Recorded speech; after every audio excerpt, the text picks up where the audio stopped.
on. Are you ready to get casual? Grab your favorite adult beverage or combustible plant and join us for our roundtable TTRPG discussion. Oh yeah, it's time for Casual Friday. And now, here are your hosts. Woo! Woo! Hey there, everybody. How you doing? We are the Landlocked Warlocks. This is Casual Friday, Tater Pig news roundup and discussion show. I am GM Jim Heskett. Over there is... I'm Brad Wolf from Dire Den. Hey, and let me give you a quick preview of the show. What are you doing? Did you fart, Brad? No, I got a bug in the studio. It's like as soon as we went live, this little gnat started flying around in my face. It's always something. All right, so I'm going to do a little preview of what's coming up on the show. We've got a bunch of small things to talk about on the show today. First, we're going to show you a pretty cool watch for nerds. I'm going to talk about a new podcast that just launched.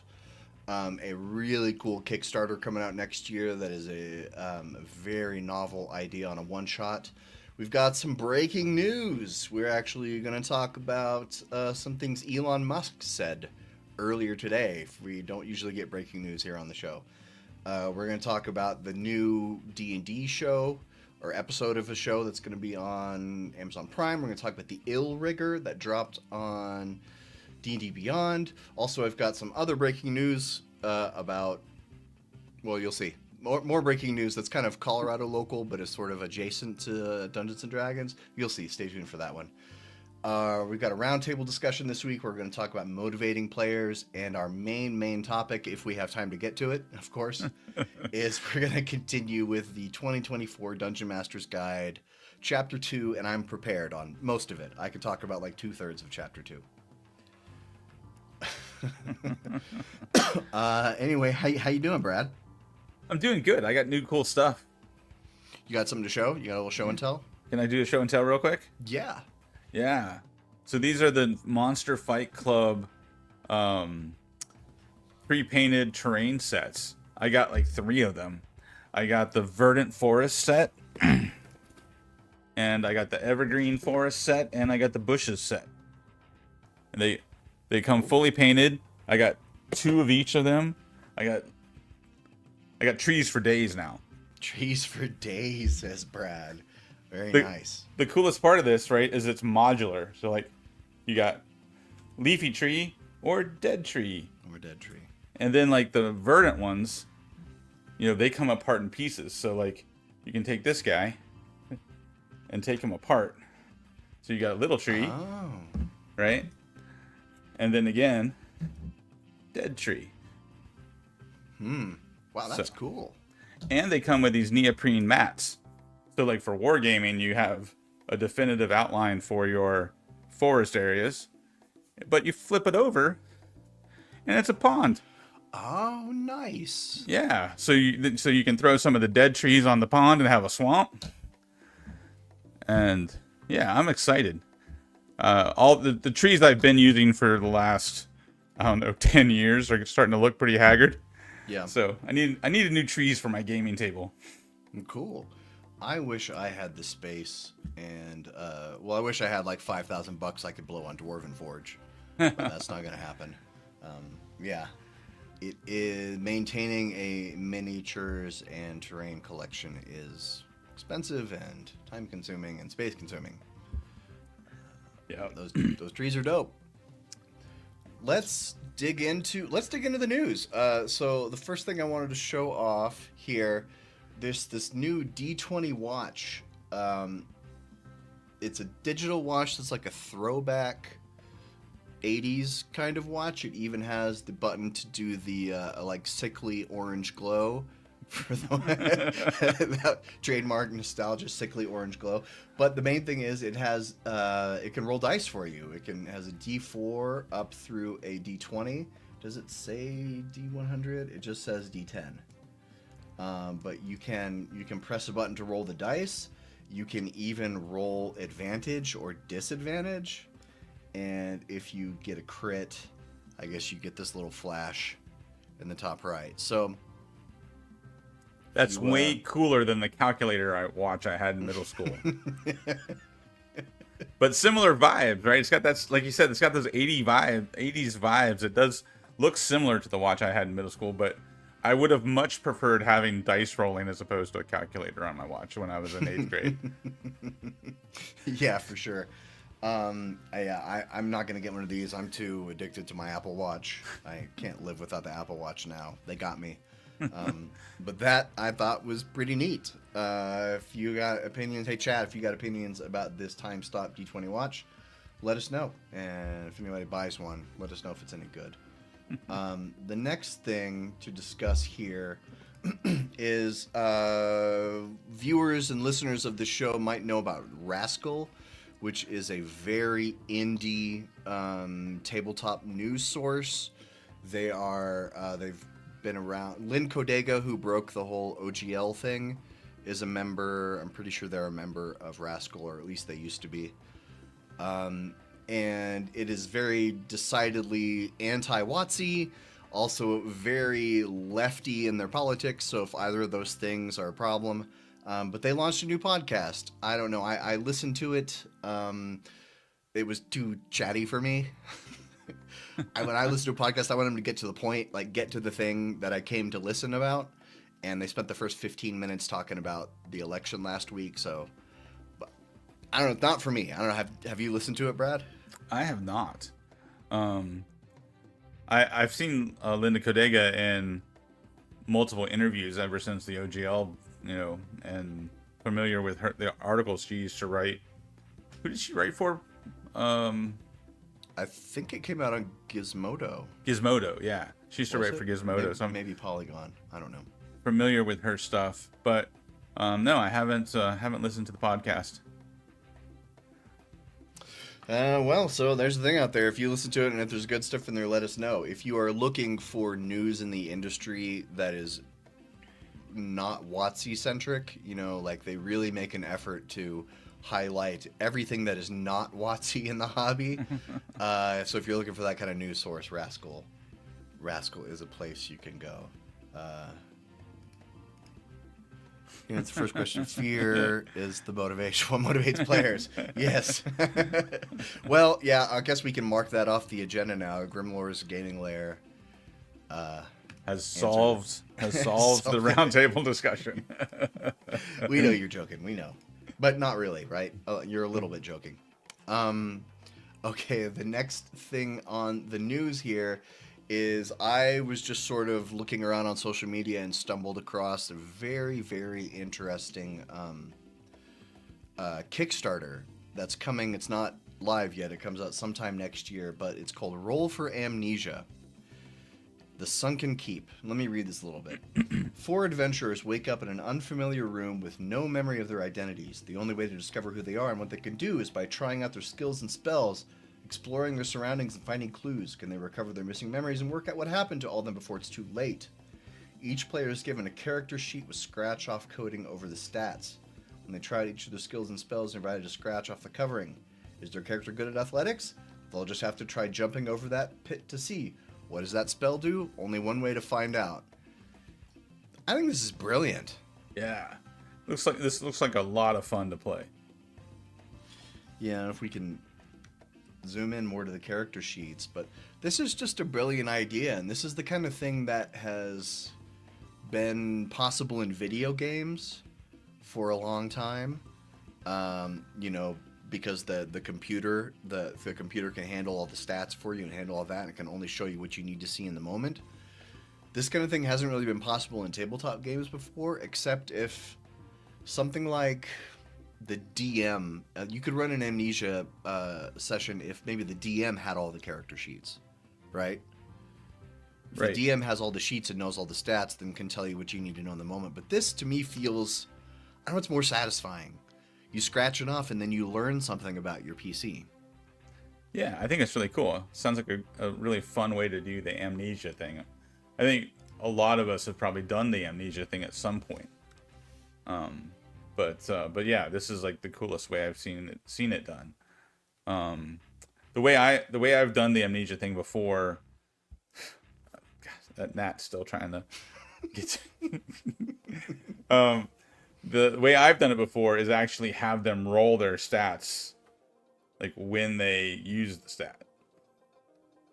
Mm. So I've done that before for amnesia games. So like you come to the table with a blank character sheet, and then you give them challenges, and they're like, I want to try to break down the door. All right, we'll roll to find out where your strength is.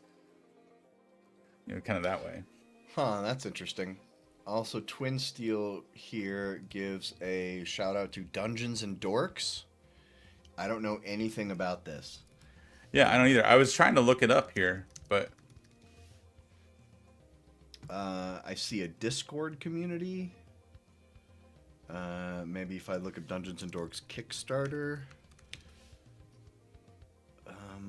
I don't see it. Hey, Twin Steel, if you've got a link, would you throw that in chat? Because I do not find it. Okay.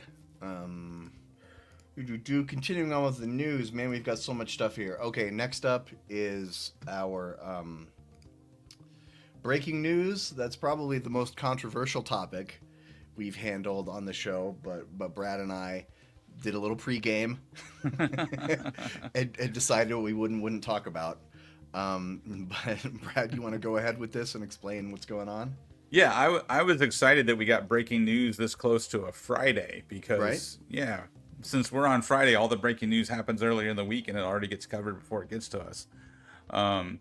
So, yeah, Elon Musk says Wizards of the Coast should burn in hell. That's the headline.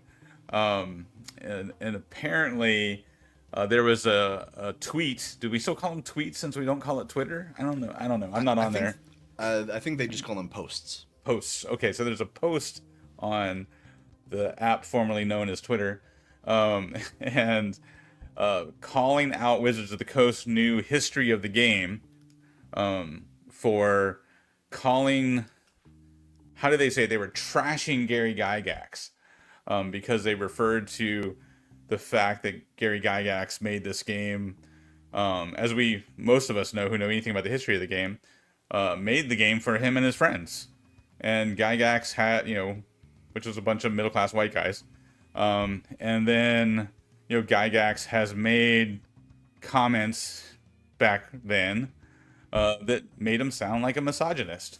So Wizards of the Coast, in their history of the game, as nicely as they could, kind of spelled out that, hey, we don't agree with some of Gary Gygax's views. Like, here's the history of the game. Gary Gygax made this cool game, and we all like Gary Gygax for making this game. But we don't agree with all of his viewpoints. And then Elon Musk responds that Wizards of the Coast should burn in hell because of that. I think it's cool that Dungeons and Dragons has become so ubiquitous that, that it's even drawing this much attention. One of the most famous people in the world is tweeting about it. Yeah. But the other side of the thing is, like, why do we live in this world where everything has to be so one-sided? Why can't we just have a nuanced discussion? Why can't we say, Gary Gygax made this really cool game, but we don't agree with everything Gary Gygax said in his life, right? Or Wizards of the Coast has made the two most popular versions of Dungeons & Dragons ever, but they've also made some pretty lame decisions that have upset some of their fans. Yeah. Like, why can't we have two things be true? Yeah, and times have changed now versus 50 years ago. Public tolerance for certain ideals has changed, and tell me about it. I can't show any of the movies I loved when I was a kid to my son. They're all problematic now, and right. I can't really enjoy them that much either anymore. Yeah, I don't know how much we want to continue on about this, but well, I think if Gary were around today, he would probably say maybe we should have done things a little bit differently, but that was just how it was at the time. Yeah. It's just funny that we live in this world that's so reactive and so black and white that we can't have like a nuanced discussion about things. Yeah. Say burn in hell, though. Woof, that's That's a little strong. it's a strong sentiment from Mr. Musk there. Yeah. But hey, that's why you should turn into Casual Friday, because we are the voice of reason. We can see things. We can see things from both sides and actually have nuanced conversations. Yes, exactly. That is an excellent point. And so, speaking of things that are coming up, the next item on our news list is the Amazon Prime is putting out a show called Secret Level. I'm excited for this. Premieres on December 10th. And on a lot of the yeah, you're right, Nacho. Well, Elon probably wanted them all to burn in hell just for, for Gary and Dave. Dave was implied. But anyway, with Secret Level, I saw some ads that specifically called out the D&D. Anyway, maybe I should explain. This show is an anthology series with animated or computer-generated episodes, quite a lot like Love and Robots, but this is specifically, each one is based on a game. And one of them is based on Dungeons & Dragons. And that's really all I know about it. Brad, do you know more? I don't. They do have a trailer out. You can see the trailer. And some of the characters looks like one of the characters is a Goliath and another one is a gnome. But yeah, so the whole premise is, I think there's going to be 15 of these short films, and each one is based on a different game. So, and of course, one is obviously based on Dungeons and Dragons, which is what we're excited about. But yeah, I loved Love, Death, and Robots. I thought that was an awesome anthology, and I'm excited to see Amazon's version of it. So, and Amazon's been pretty good with their animated stuff, like Vox Machina and I totally lost my train of thought there. There's been a couple of things that Amazon has done lately that has been really good in the animated area. I've been watching Northern Exposure on Amazon Prime. Because it hasn't been on streaming in forever, and I loved that show when I was a little kid. This Secret Level thing with Joe Manganiello's Dragonlance series falling flat, this might be the only D&D we get on TV. Oh, yeah. Because it seems like Dragonlance is dead. Joe was trying to get that made for years, but it seems like that is not going to happen. Yeah, that's a big disappointment. I wish Manganiello would have been able to pull that off, and more people would have, believed in his vision there. I think he had some good ideas from what I've heard. Yeah, I'm just really, really hoping that whatever D&D content they make for the masses, like movies or TV shows, it's just good. That's all I want. Yeah. I just want it to be quality. I just don't want the direct-to-video crap that they made in the early aughts, Marlon Wayans, Jeremy Irons stuff. There was 3 movies there. They had to keep making movies to hold on to the rights, and they were all crap, and that kind of stuff. I just think it hurts the hobby, Yeah. But, good movies like Honor Among Thieves, that probably brought a lot of people to the hobby because that movie was fun. Yeah. The movie was like, this is fun. Yeah, I just wish they had marketed it better.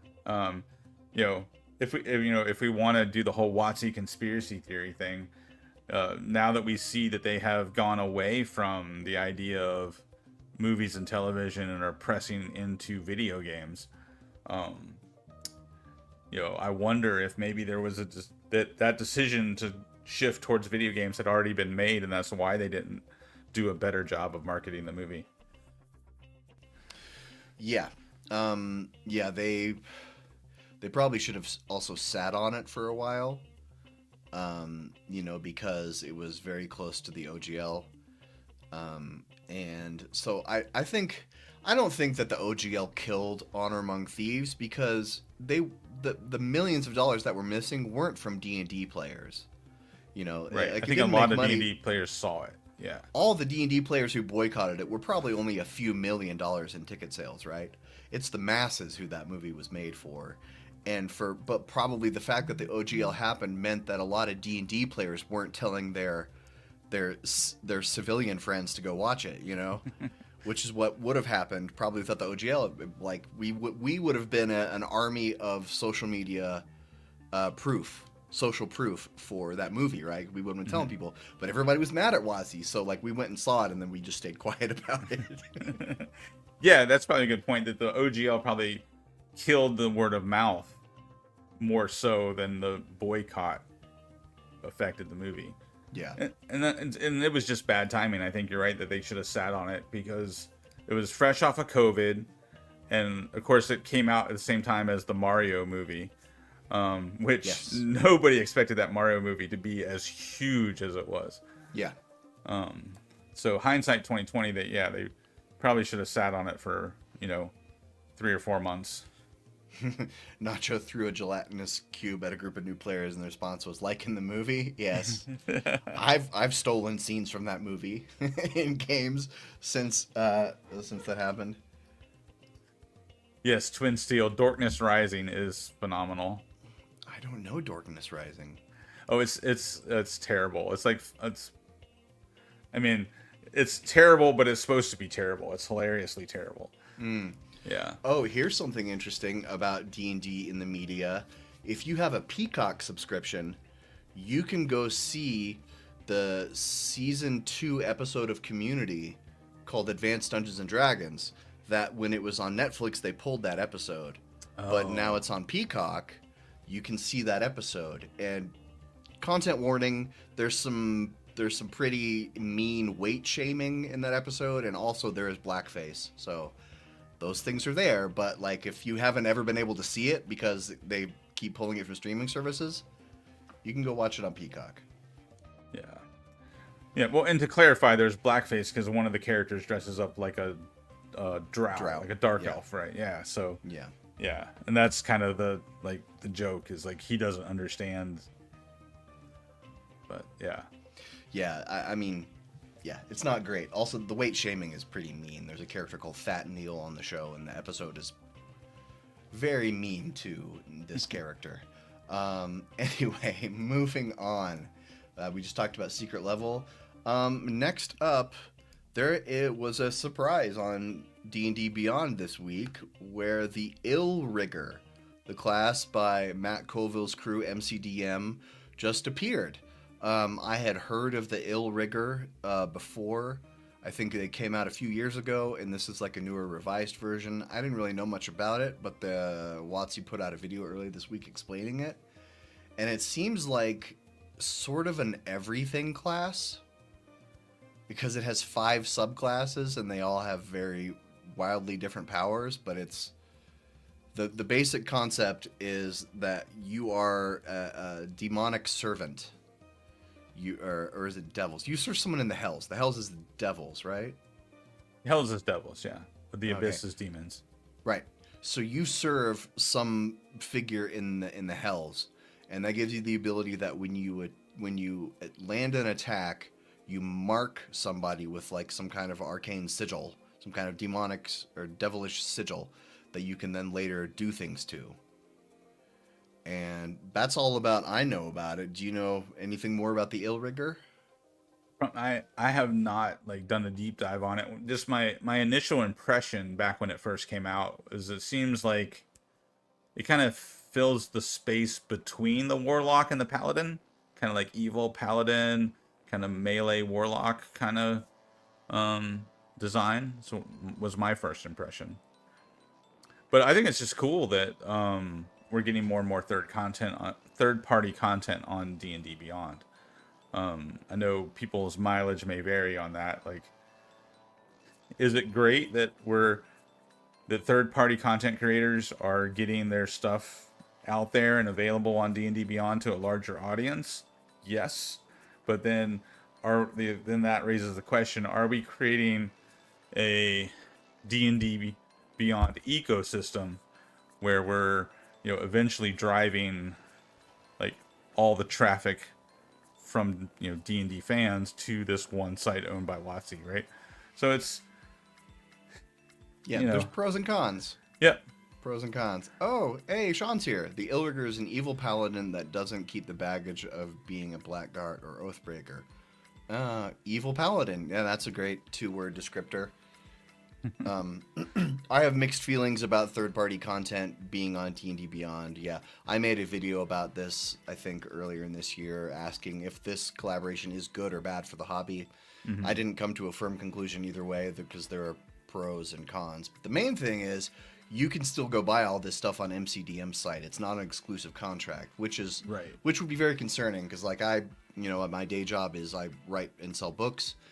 And Amazon's the #1 bookseller in the world. Like all the other booksellers in the world combined don't make up half of what Amazon sells. So that's really the only game in town.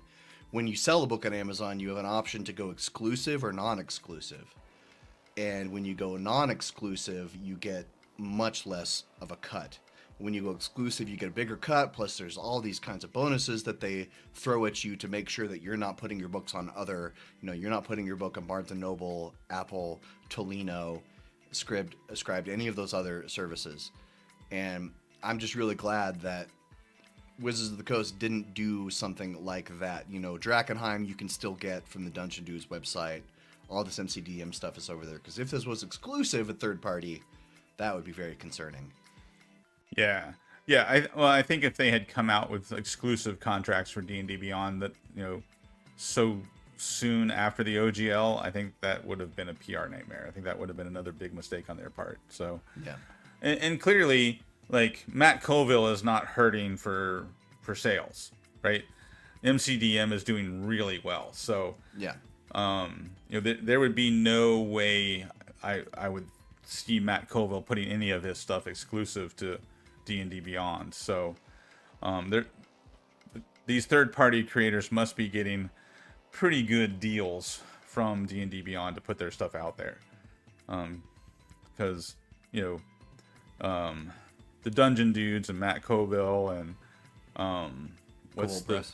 Cobalt Press, yeah, they all have. No, is it Cobalt Press? Who makes Tome of Beasts? Is that Cobalt Press? Yeah, that's Cobalt Press. Yeah, okay. Yeah. All of these third-party content creators have pretty good audience. We've seen them be successful for a while now. So I would imagine that if D&D Beyond wasn't offering a pretty substantial deal, they wouldn't be putting their stuff on there. Yeah. I wanted to highlight this comment from Nacho. I'm still mad that shows like Faster Purple Worm, Kill are not available outside the USA. Nacho, I made a video about the D&D streaming TV channel a few weeks ago. Very fascinating stuff about this channel that they launched and then sort of abandoned. Yeah. Once it was out there. Very interesting. I made a video digging into some of what maybe the causes and conditions of what actually happened, but there's a lot behind the scenes that we don't know about. Why didn't they ever do contracts with other countries, with streaming services outside the US? Why haven't they put out any new content at all since they launched? It's the exact same stuff that was there on launch. Why aren't there new streaming services? They said it would go beyond Plex and Freevee.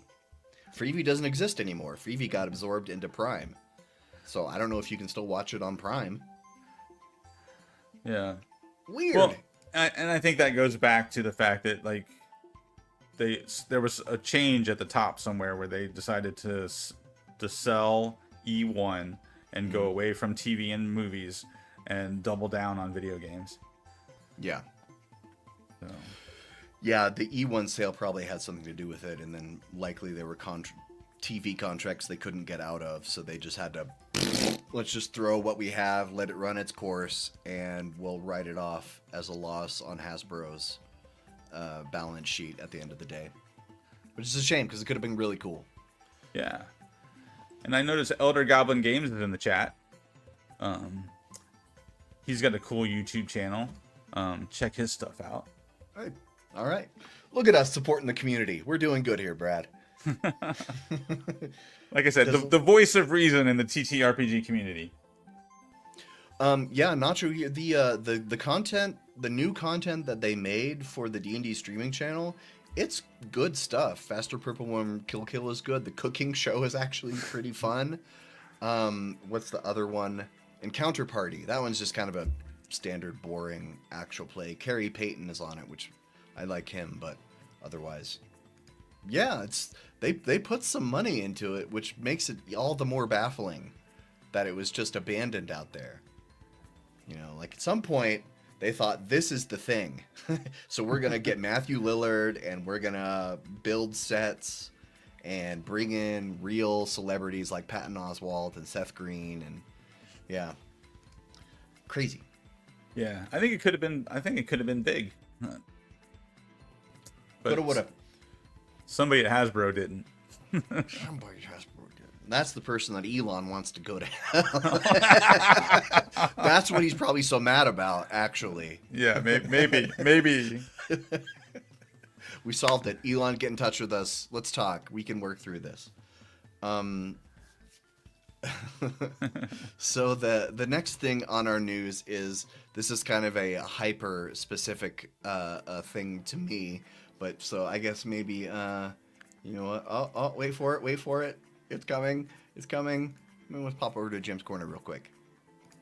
That is the Jim Bishop was a guy. He passed away today. Actually, today, this is breaking news. Beep, boop, boop, boop, boop, boop, boop, boop, boop. He passed away today. And this was a guy who had built a castle in Colorado by himself. Literally by himself. He spent 50 years building it. And there's one shot of the castle. But this is the shot of the castle that I really like. Because if you can see, it's just incredibly... I can get it bigger. It's incredibly rickety and dangerous and exciting. Because I made a video about it that I put out this summer. I went there last summer, actually, but I didn't put the video out until a few months ago, where I do a tour of it. And it's exhilarating and scary. And one guy, like, this was his life's work, was just working on this castle over and over again. And he was a crazy old kook. That is for sure. If you ever get the chance to visit, there are signs around about how 9/11 was an inside job and that sort of stuff. He was a very opinionated man. But look at this. Look at what he did. Yeah, it's cool. Well, and that goes back to what we were talking about earlier, right? It's like two things can be true. You can have wacko opinions and make a cool castle, right? You know. Yes. We're dancing around all kinds of stuff today. Just what's going to happen? It's live. You never know. Anything could happen.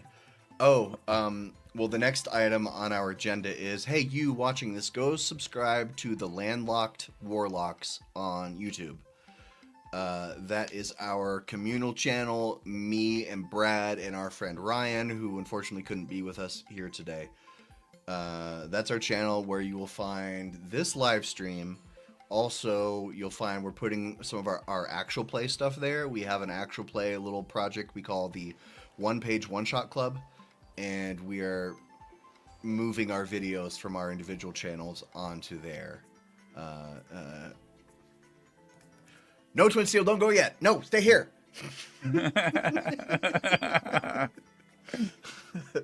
Nacho, yeah, the voices probably did tell Jim Bishop to build the castle because there was some kind of dragon coming to attack poor Mr. Bishop.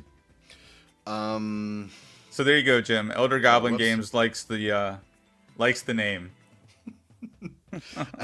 The name was Brad's idea. Brad threw out like 30 names, and then he threw out a joke name, and Ryan and I picked the joke name. Yeah. We were like, that's the one. I was like, no, guys, that one was a joke. I wasn't serious about that one. Like, well, too late. Look at this long list of all these other like really cool names. Nope. Nope.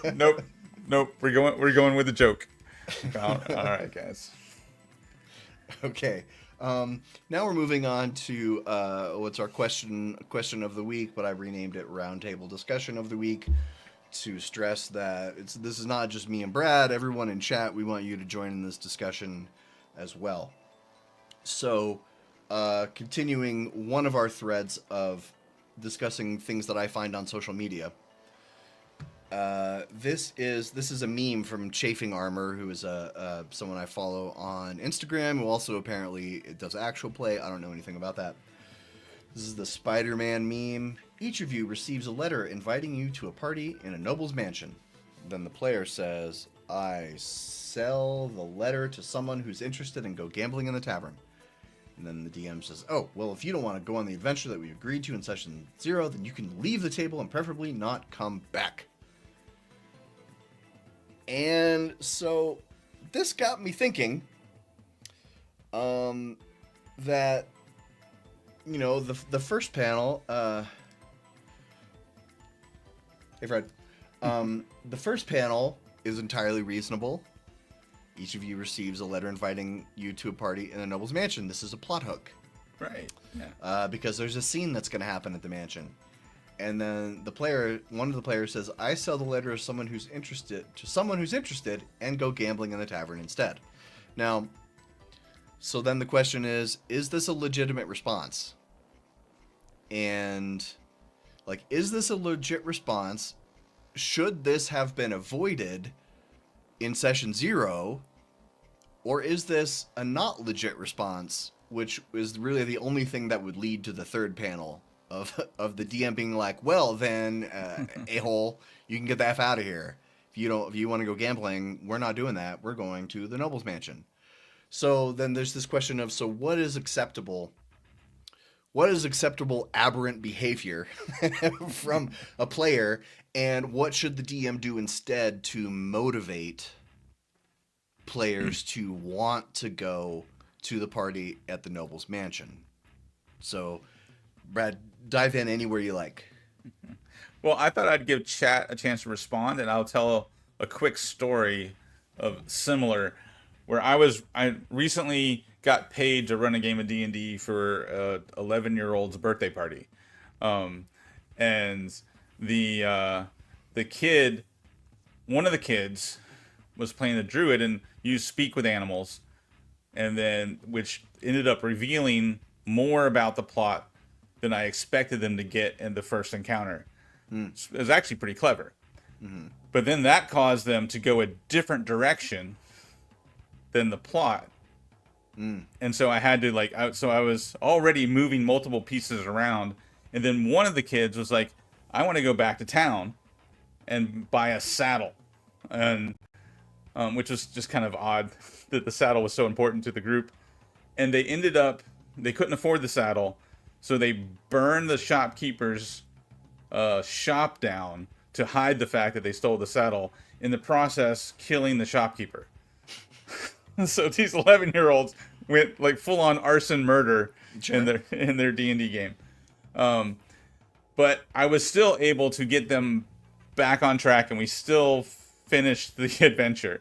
But it took a lot of work to get there. As I was like rearranging all the different scenes to try to get them to where we could have some sort of satisfactory conclusion to the game, because it was just a one-shot, right? Yeah. If I had totally went with what they wanted, they would have just spent the day burning down the town. And I didn't want kids going home from the birthday party, hey, Johnny, what was it like playing D&D? Oh, we burned everything to the ground and murdered a whole bunch of people. So, but that's my little story about rearranging the game in order to try to get players back on track. So in the example of everyone gets a letter to go to the noble's mansion and the one player doesn't want to go. Oh, you said we thought we should let chat answer first. That's a good point. Nacho says, start the session, you're at a party at a noble mansion. That's one way. Yeah, immediate res, just start them where you want them. You could, and then that one player might say, F this, I'm going to go try to win some money gambling at the tavern instead. Sounds like they already agreed to play it last session. Well, maybe. Yeah, we don't have enough information from the meme to know if that's true or not. But I think, so there's two, maybe more than two, but at least two ways to handle this. One is being very thorough and open with your communication during session 0. You don't even have to call it a session 0, but a point pre-starting the game where you discuss what you want to do. And if this is that kind of player, you should be able to suss that out by asking them questions. If 4 out of the 5 people at the table are like, we want a royal intrigue plot. We want to do Game of Thrones, where it's poisonings and stabbings and making secret deals. And then that 5th guy's like, I just want to stab goblins. Those are questions you can ask your players before you get started, so you can know if this kind of person is maybe not a good fit for your group, or there needs to be some kind of compromise that happens. So yeah, there's always that, what we have come to realize, the solution to 99% of D&D horror stories on Reddit is, y'all should have talked about this beforehand. Or, yeah, at some point somebody should have talked about this. That's the solution to all those D&D horror stories. Could you reread the last frame for us? Oh, I see. Yeah. You're right, it does say they agreed to in session 0. Yeah. So, just don't read Reddit. Yeah, you're right, Agile Monk. Yeah, Reddit's not a good place to be for most of the time. So then if this is something you've already had the session 0 and the player was like, yeah, royal intrigue plot, sure, that sounds cool. And then they get there and, for whatever reason decide to be socially antagonistic to the rest of the group, to be non-social and say, I'm going to go do this. How do you deal with it in that instance? What do you think, Brad? When you're in the session and the player does this? I think when you're in the session and the player does that, you can say fine, right? As long as the rest of the players are engaged, I would just continue with the plot at the Noble Manor. So if I have 5 players and 4 of them are down and they're interested in going to the Noble Manor and investigating that plot, and this other person wants to just go off to the tavern, I make that as unfun as possible.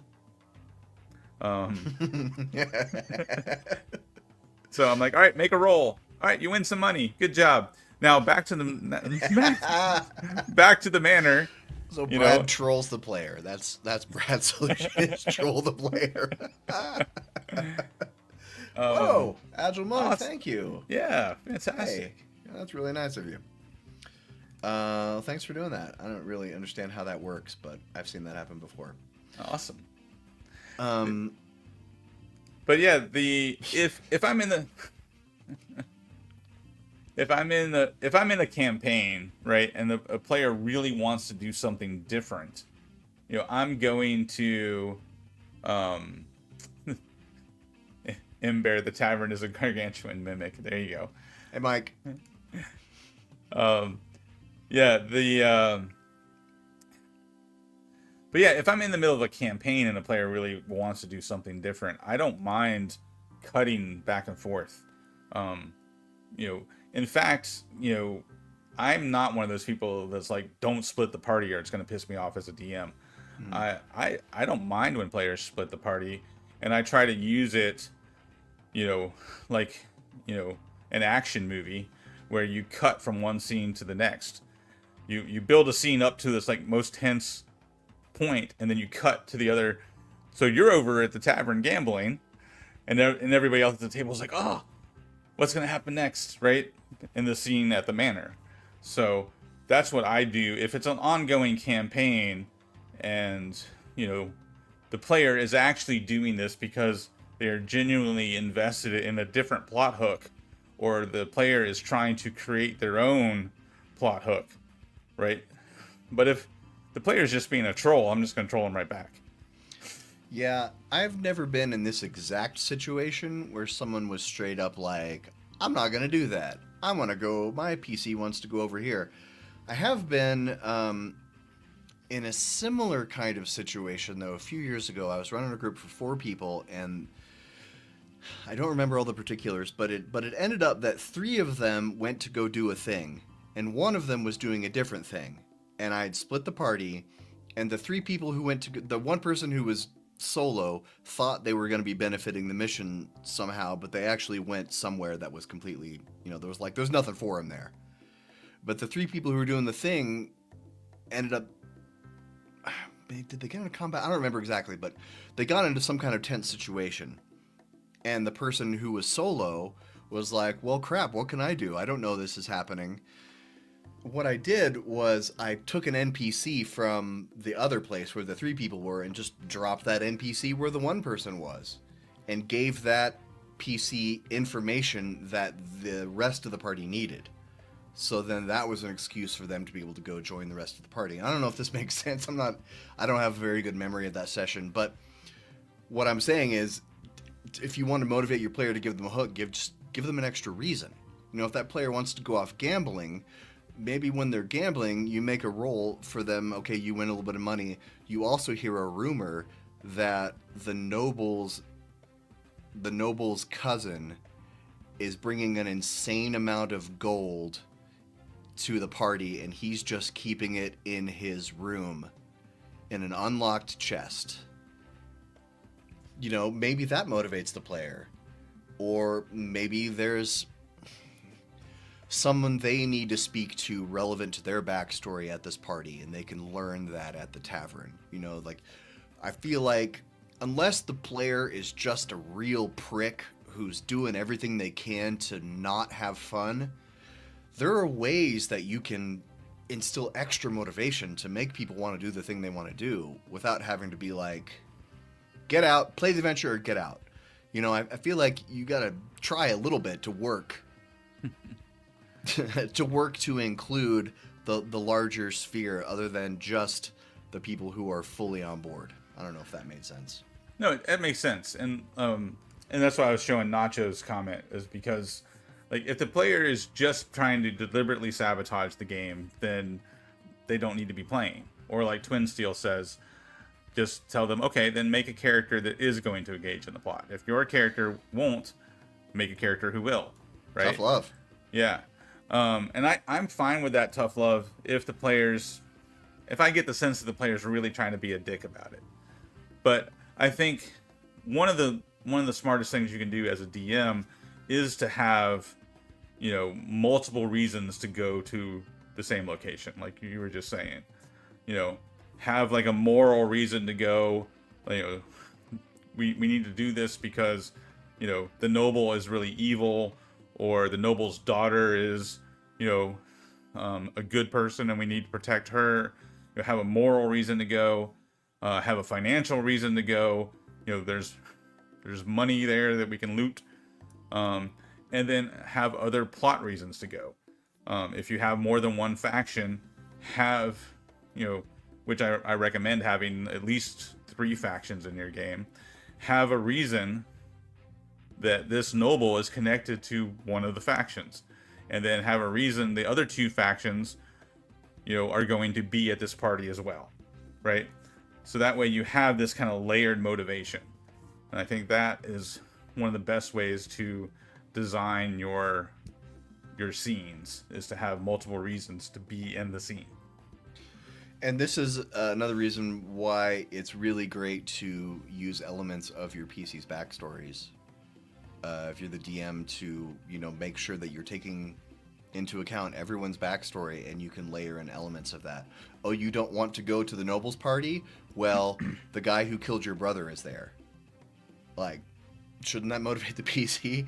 If the PCs give you backstory elements and you incorporate them into the world, they're automatically going to care more about it because it's their story thread. You know what I mean? I'm the player, I came up with this idea of my brother being murdered at the hands of Count von Schlurkenflock. And I know that Count von Schlurkenflock has an ambassador who's going to be at this party. Because as the player, I came up with the story thread, so when you engage me with that story thread, I'm going to like it more. I'm going to find it more interesting than the noble is a guy who may or may not help us. Right. And like Fred's saying, he plays with players who are also dungeon masters, so they understand the idea that as a player you need to make an effort to engage, right? And Agile Monk says, that, it's kind of everybody's job at the table to make it fun, right? So players have a responsibility for participating in the plot, and and that's part of being a good player. Not all of this is on the DM. I think it's like what you're saying, Jim, is fantastic. That a good DM is going to find ways to motivate and hook players. But at the same time, a good player is going to make a character that comes with hooks in their backstory that help you as a DM, right? A good player is going to, say off to the side, hey, this whole manor thing, is there any chance that one of my characters, background pieces are in this manor, right? Is my brother going to be there? Or, that the player has a certain responsibility to find a motivation to be in the scene that the DM has prepped for that night. Yeah, that's a good point. When I was last year and earlier this year, I played in a campaign where I was a paladin who was a former pirate who had gone straight, and all the members of my old pirate crew were looking for me. At least that's what I told the DM. Like, I wanted to. It was like, I'm kind of on the run, but kind of looking for them. And so anytime we would go into a tavern, I would say, do I see anyone I recognize from my old crew here?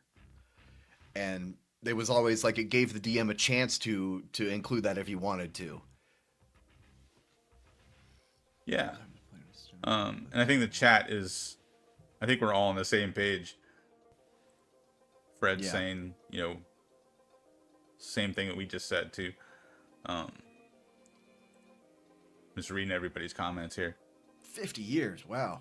Congratulations. Yeah. Oh, Phil's here. Hey, Phil. Agile Monk is one of the few people that has been playing longer than I have. Wow. Yeah, that's very impressive. Yeah. Because I'm old. Why are you on the show, Agile Monk? You should be doing this, not us. All right, I feel like we kind of discussed it out. Like, we solved that. We'll do World Hunger next week, but I feel like we we puzzled this out, right? We did it. High five. Psh. Okay, so now we can actually get to our main topic.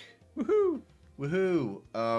And that is, we're talking about the Dungeon Master's Guide 2024 edition, Chapter 2. How do you want to do this, Brad? You want to go section by section, or do you just want to take turns spitting out thoughts from the... Yeah, let's run through section by section. And Okay. Chat seems to be on a roll today, so hopefully they're going to chime in on what they think of this too. Nice. So right at the top, we get this Venger art. I don't like Venger. Look at him. He looks dorky. I don't like that picture of Venger, no. He doesn't inspire fear. No, he doesn't look scary. Maybe because I have like a 6-inch plastic Venger right back there. Can I point to it? Yeah. Oh, there it is. Oh, that hurt my shoulder. So the things you do for the stream, Jim. Right? I hope people appreciate it. Suffering for the content. For the art. Yes, Phil. Phil gets it.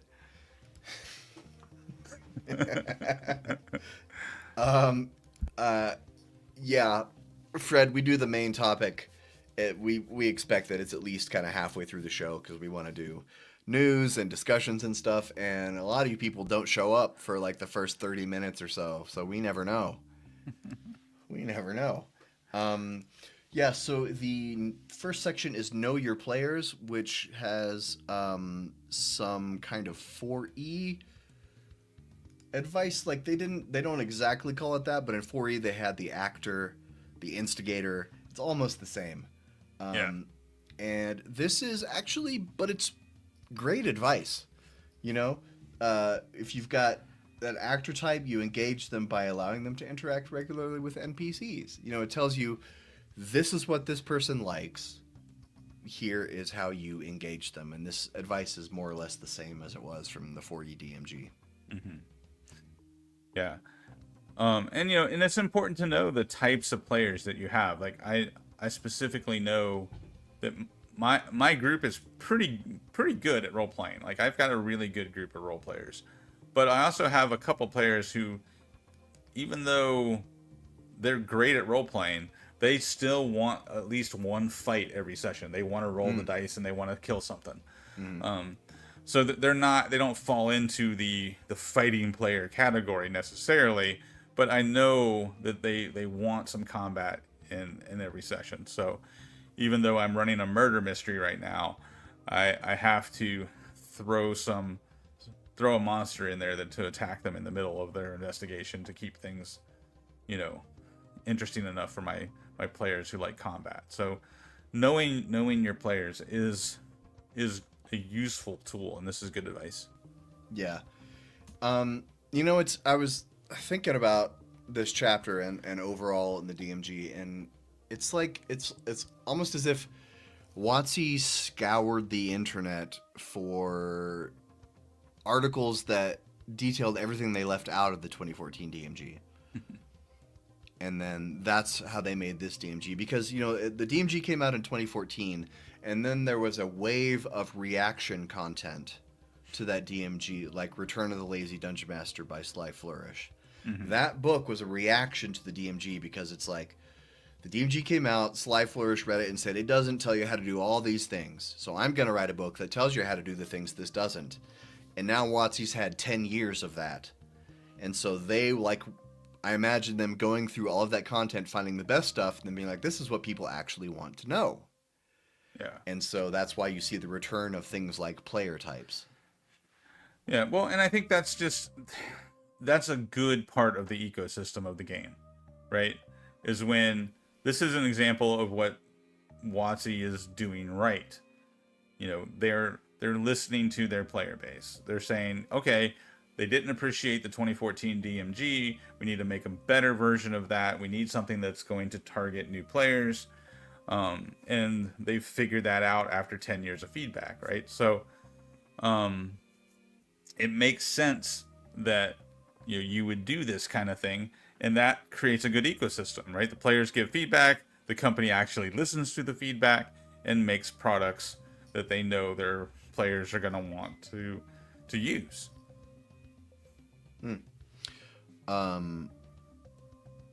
Anything else you want to say about the Know Your Players section? I'm scanning comments here in the chat. Oh. But yeah, I don't have anything more specific to say about that. I think the chat has everything covered there. Agile Monk, it's funny. We talked about this in the show a few weeks ago about how right before the DMG came out, there were a flood of videos on YouTube of YouTubers going, this DMG 2014 is actually not that bad. Because there was a lot of people who'd never read it before. And they just heard it was bad, so they never got it. But 2024 is definitely better. Yeah. Oh, yeah. I cannot argue with that. Yeah, there was good stuff in the 2014 DMG, and I think that's Professor Dungeon Master and Ginny D were like, oh wow, there is actually good stuff in here.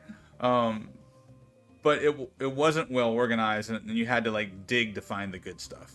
Yeah. And that was part of the problem. Yes.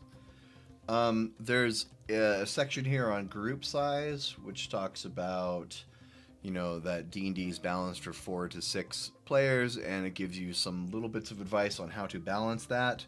There's one thing that it says in here. This advises you to... Oh, look, their links are broken. This advises you, it says, you can make an adventure character of your own, sometimes called the DMPC. Be sure to keep the player's characters in the spotlight. Don't take away the player's agency by having your character make decisions for the group. I can't believe they're advising new dungeon masters who are the target audience for this book that it's fine to have a DMPC, which is one of the greatest cautionary tales in the history of our hobby, is the DMPC. Yeah. And I mean, it can have its, it can have its uses, right? DMPC, is a way to role play with the players. That's a way to give plot hooks, but that's a very it's definitely middle to high level skill set for a DM to be able to run a DMPC and do it well. So yeah, And maybe they just wanted to acknowledge that, and then so they could then say, be sure to keep the spotlight on the characters. Yeah, I think it is possible to do a DMPC well for a small amount of time. It's possible. I still don't recommend it. I feel like I've done it poorly, and I've done it okay. And if you run a DMPC right, you really should be like, you don't make very many choices at all for that PC. You put everything on the party. What should my PC do in combat? Should I try to stunning strike, or should I use my spider staff of webbing? And who should I do that to? And the players are going to get tired of that eventually. They're going to get tired. They're going to feel like they're jointly operating your character like it's a power character in Kids on Bikes. So yeah, short stints. But the thing about this that baffled me is, why don't they recommend sidekicks here? They don't say anything about sidekicks. They say DMPC, NPC party members, multiple characters per player. Yeah, you'd think they would promote their own product and say, hey, go check out the Icespire Peak adventure. The box set has rules for sidekicks. And it's also it's either in Xanathar's or Tasha's, I don't remember which one, but they reprinted like the same thing from Icespire Peak. See here, even Sean Delver gives us a plug for sidekicks. Yeah, I've used them before. I ran most of Wild Beyond the Witchlight for only 2 people, and it was they were both marshals, so I gave them a healing sidekick, and it worked great. It worked out fine. When I did a pirate campaign, I gave the players 3 sidekicks. That way, 2 of them could always stay on the ship. So it made sense that the rest of the players could leave the ship and go do stuff. But so I just told them up front, the game rules are you got to leave 2 sidekicks on the ship, but you can always bring 1 sidekick with you. And that was, so they had 1 of each, the warrior, caster, and the expert or whatever, and my players loved it. There's a section here. Maybe it's after group size. One thing I'm curious about, when it comes to group size, what does everybody do when you don't have a player show up? Like, that's my question to chat. If you've got 5 players, and what how do you do that? What's the cutoff? Because I have like 9 players, but I have 9 players because I have like 4 of them who are just not consistent at showing up. So I have I have my 5 that are pretty consistent. So at least 4 out of those 5 show up all the time, and then there's usually like 1 out of the other 4 that show up. So I almost always have 4 or 5 players at my table. But I don't worry about the fact that every character needs to be there for every scene or session. Yeah, Agile Monk here says we allow 1 person to be gone, and that's what we do in the one-page one-shot club. There are 5 of us, and we made the decision recently that if we have a session scheduled and 4 out of the 5 of us show up, that's enough to go.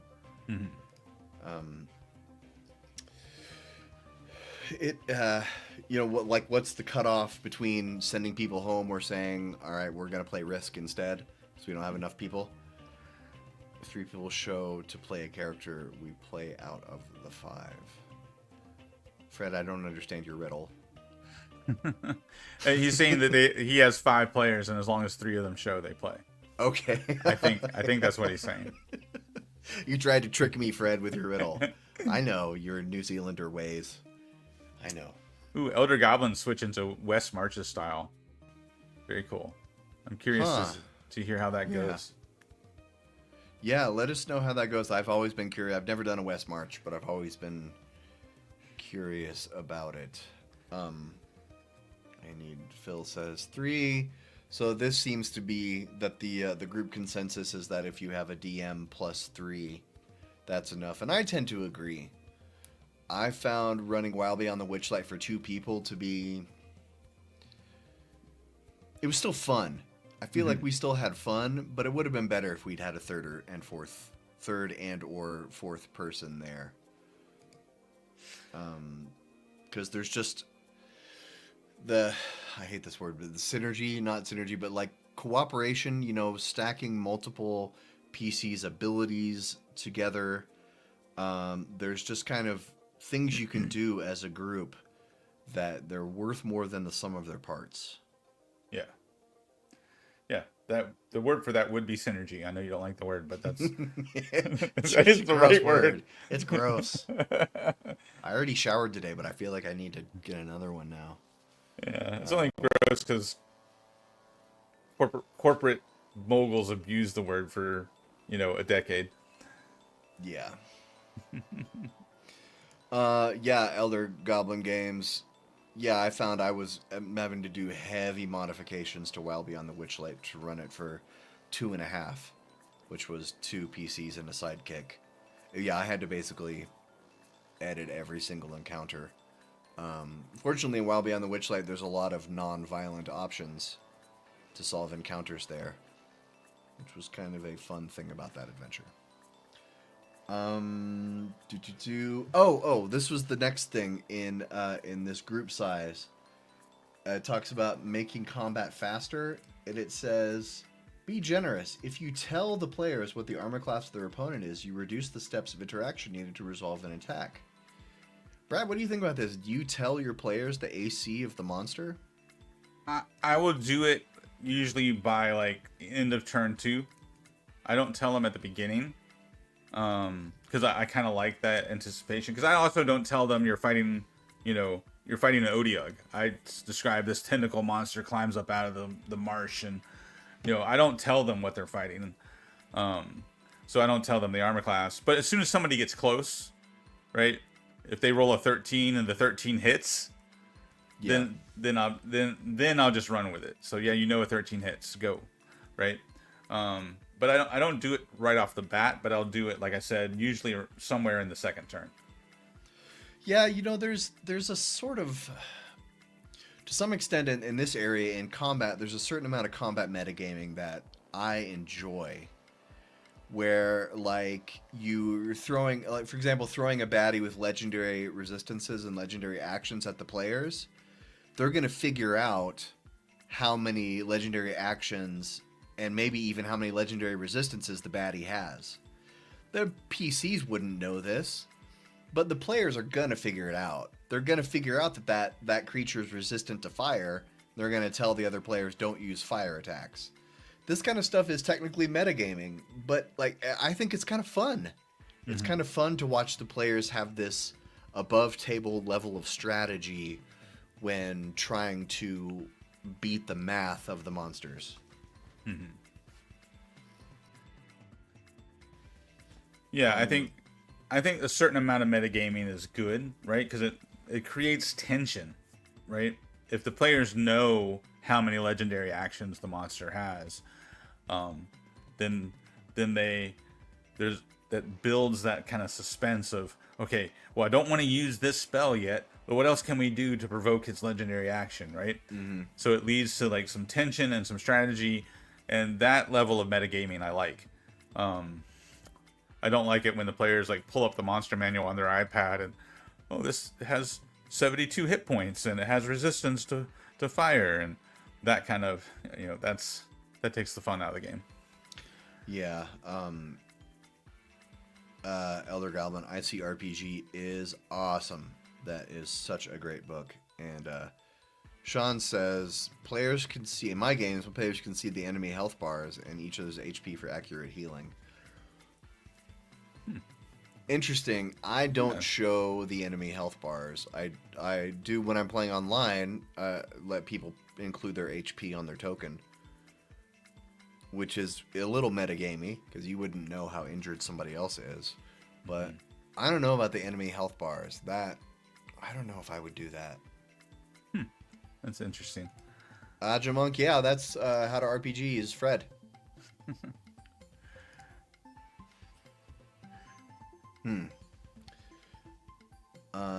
Telling players AC is more about accepting metagaming and speeding up combat. Yeah. Yeah. Like I said, there's certain types of metagaming that I support, like I said, for strategy reasons, or like suspense reasons, but also for speeding up combat. But yeah. Yeah, and like here's an example. I play in a Roll20 game, and one of the other players really likes to cast animate objects, and he's always got a bunch of silver coins in his pocket for the task. And animate objects is crazy spell, because if you animate coins, each one of them gets to attack. And what he does is when he sends his coins to attack something, instead of making 10 separate attacks, he just asks the DM for the AC, and then he's got a little macro that he can roll all the attacks at once, and it says 5 successes, 5 failures. And so that, to me, seems perfectly fine. Like, in that case, I'm not going to say, well, I'm not going to tell you. Don't be coy just to be a dick.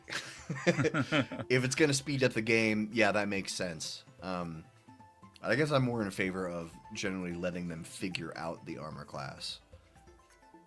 Or giving them clues.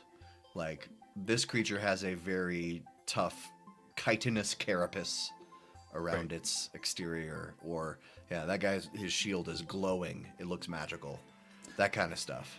Yeah, well, that's how I started. Is I would kind of let them figure it out. But over the years, like if they hadn't figured it out sooner rather than later, then I would tell them. Like by the time I think they should have figured it out, is when I'll tell them. Like I said, usually around middle of turn 2 or into turn 2.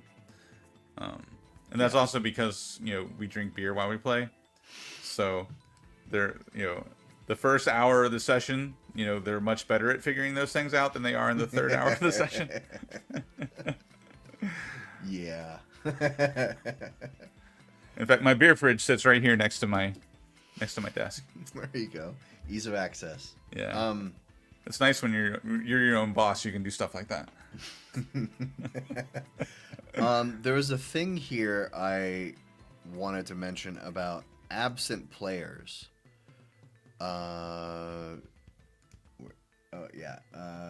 it gives some options here: fading into the background, narrative contrivance, substitute player. So we just sort of talked about this from the other side of the table, right? About what do you do when a player doesn't show up? Well, what do you do with their PC in that instance? I've seen it done lots of ways. I've seen DMs just say, just hand wave it and just say, you're just not here. I've seen DMs who said your PC didn't join them on that adventure. Your PC left for some personal business. The Dungeon of the Mad Mage campaign I'm playing in, the DM has it so that the Mad Mage is an intergalactic TV show. And so characters get cast and recast. Oh, and it's just cool. It's quick, like you get recast, you disappear in a puff of pink glitter, and then the new contestant for the game show comes in. It's very easy, very simple, no muss. We're just like, if a PC dies, when that player comes up with a new PC, we don't have to have that 10-minute roleplay conversation of who are you and why are you here? They're there to compete on the game show. Right. So we can just implement them into the party right away. Yeah. In our group, we kind of have this we've developed the idea over time that, if you were realistically delving into layers upon layers of dungeon, right, you're probably going to set a rear guard, at some point, either at the entrance of the dungeon or once you've cleared the first level of the dungeon, at the entrance to the second level, you're going to post a rear guard to kind of protect your flank, right? So that's what we kind of assume, is that whoever's not there that night, their character is hanging back as part of the rear guard. And if then they're there the next week and somebody else isn't, that means those two characters just swap positions. Somebody fell back to the rear guard and someone from the rear guard stepped up. And so that's kind of how we interpret the who's not here, why are they not here kind of stuff. That's if we're in a dungeon. Fred says, if the players want explanation, they can make that up. Yeah. Fred's over it. Yep. I generally just hand wave it, and say, you're in a world with magic. We can hand wave things. Not everything has to make sense. There's the third option they suggest here. I have a problem with. With absent player's consent, you can have another player run the missing player's character or run the character yourself, the DM, if you feel you can do so. I've seen this done in campaigns, and I saw a PC die. Right. A guy had like a doctor's appointment, so he left the session. While he was gone, the DM ran his PC and actually killed his PC when he wasn't there. Yeah. And the player was just kind of like melancholy about it. I would have been like, no, you're giving me my PC back. Like, Yeah. Not acceptable at all to me to kill somebody else's PC when they're not there. Yeah, we used to do that back in first edition. If someone didn't show up, we would run their character for them, and that was the consensus of the group, that I would rather you run my character when I'm not there and me still get my fair share of experience points. Because back then we were playing rules as written first edition. Well, as close as you can. I mean, first edition had so many optional things, but we were playing by experience points, and we didn't want to miss out on the experience points. But after a couple years of that, and having situations where characters died when their player wasn't there, we quickly got over that. And that's also about the time we moved to milestone experience instead of experience points. So that's when we did away with the letting somebody else run your character when you're absent. Yeah, if you Verbal Pie says kill a PC in a player's absence is a polite way of kicking you out of the campaign. Your PC died. Also, we changed the locks on the clubhouse. Oh, we moved from Thursday night to Tuesday night. You must not have been on the group text. Sorry. I've sworn you were on that text. I thought I saw your name.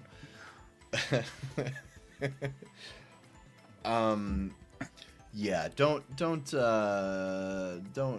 Oh yeah, what I was gonna say. Yeah, milestone leveling makes a big difference.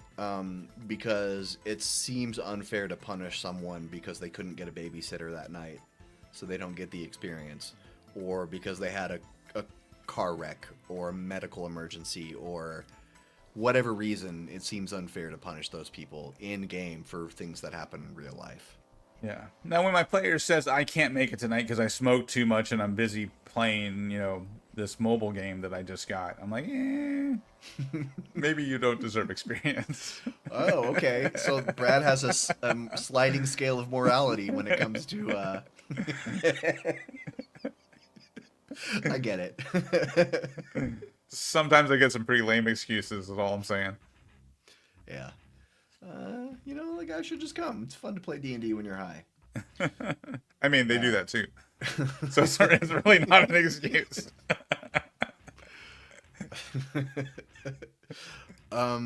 Okay. Let's see. What section are we in? Substitute player. Is there anything else you want to say? Incorporating new players was the last part of this section. All right. I got nothing on that. What do you want to say about it? I mean, I think when you incorporate new players, it's a perfect opportunity to review everybody's backstory, right? If we're talking about player motivations and trying to connect backstories to scenes and plots, right? If you have to introduce a new player or a player has to introduce a new character, that's a great time to kind of review everybody's backstory, figure out, what kind of progress have you made on your character's backstory, and remind me of those things again. So that's an opportunity for me to refresh my notes on how am I connecting their backstories to the plots.